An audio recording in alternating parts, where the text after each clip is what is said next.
l'embauche, ces différentes étapes. L'entretien d'embauche, que dire? Rappelez quand même qu'on n'a pas à parler de son épilepsie devant la personne qui fait l'entretien d'embauche. C'est pas là qu'on parle d'épilepsie. Pour cela, il y a un médecin du travail qui va juger d'une aptitude. Et que, en effet, lorsque le médecin du travail rencontre une personne qui est en voie d'être embauchée, peut se poser des questions de l'aptitude liées à une maladie. Alors, le plus simple quand même, c'est de parler de sa maladie, parce que le médecin du travail, faut se rappeler qu'il est lié aussi au secret médical et qu'il n'a pas à diffuser l'information qui va amener à restreindre émettre des restrictions dans le cadre du travail. Alors c'est une période délicate, l'embauche. En plus, on est à l'essai au départ, on n'est pas encore sous contrat, et ensuite on est parfois en CDD, et l'accès au CDI peut être, bien entendu, remis en question. Alors, il y a un contrat de travail après. Alors là, je ne suis pas spécialiste, donc surtout ne me demandez pas la législation sur le contrat de travail, parce que je ne serais pas capable de répondre, mais quand même rappelez qu'en France, on a la chance quand même que c'est quand même bien blindé, le contrat de travail.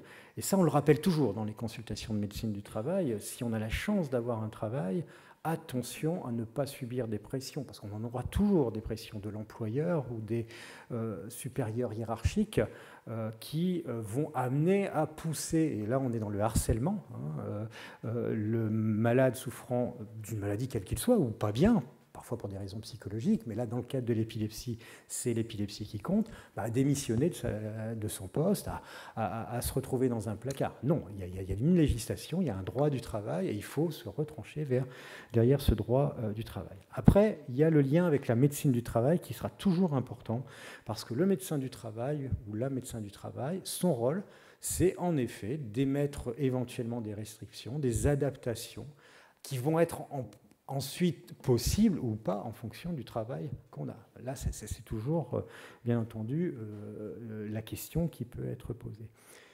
Rappelle toujours qu'il existe la fameuse RQTH, donc la reconnaissance de qualification de travailleur handicapé, qui n'est pas une carte où on va mettre sur le front du malade qu'il est travailleur handicapé, mais qui est un document valable durant 5 ans, qu'on peut obtenir à partir du moment où on a une épilepsie. Pas besoin de sévérité de cette épilepsie. Tout épileptique a un handicap, ne serait-ce que parce qu'il y a des restrictions. Et donc on conseille de faire cette demande-là, quitte à ne pas l'utiliser pour avoir un accès à l'emploi. Mais elle sera toujours utile au cas où il y a un souci, soit d'accès à l'emploi, parce qu'après on peut être pris en charge par Cap Emploi, soit de maintien dans le cadre de l'emploi.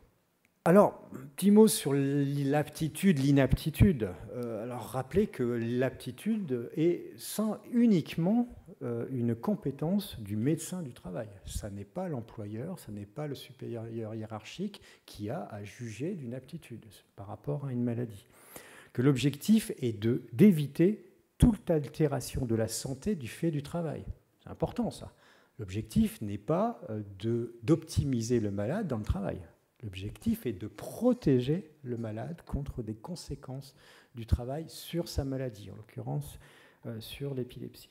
Par exemple, l'épilepsie, si vous perdez conscience, vous risquez, si vous êtes en hauteur, de tomber, ou vous risquez, si vous travaillez avec une machine dangereuse, de vous blesser, voire avec de grosses conséquences. Voilà, c'est une protection, la notion d'aptitude et de restriction d'aptitude. Le problème, c'est que les critères ne sont pas très établis, que la connaissance des médecins du travail sur l'épilepsie reste imparfaite. Bon, je sais que nous, dans la région Nord-Pas-de-Calais et Hauts-de-France, maintenant, on a la chance d'avoir un réseau de médecins du travail qui ont été vraiment formés et qu'on voit régulièrement.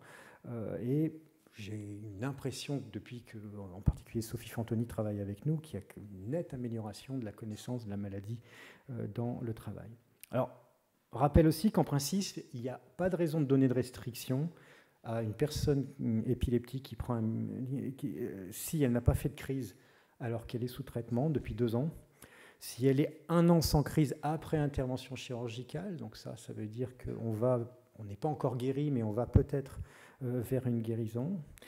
3 ans pendant lesquels les crises sont uniquement nocturnes, donc le fait que les crises surviennent uniquement dans le sommeil, il n'y a pas de raison de donner des restrictions. Ça ne veut pas dire qu'il n'y aura pas d'impact des crises sur le travail, parce que s'il y a des crises pendant le sommeil, il peut y avoir des difficultés du lever, il peut y avoir un moins bien-être le lendemain, ou s'il y a des symptômes qui sont considérés comme insignifiants au regard du poste de travail. Mais tous les facteurs de la maladie doivent être pris en compte pour ajuster la décision. Et Vincent rappelait à juste titre que l'épilepsie, ce ne sont pas seulement des crises, c'est aussi des troubles cognitifs, des troubles psychiatriques, l'autisme par exemple, qui peut être associé à l'épilepsie. Donc intérêt en tout cas d'une concertation entre le médecin du travail, la personne qui souffre d'épilepsie, et pour établir un vrai bilan d'aptitude.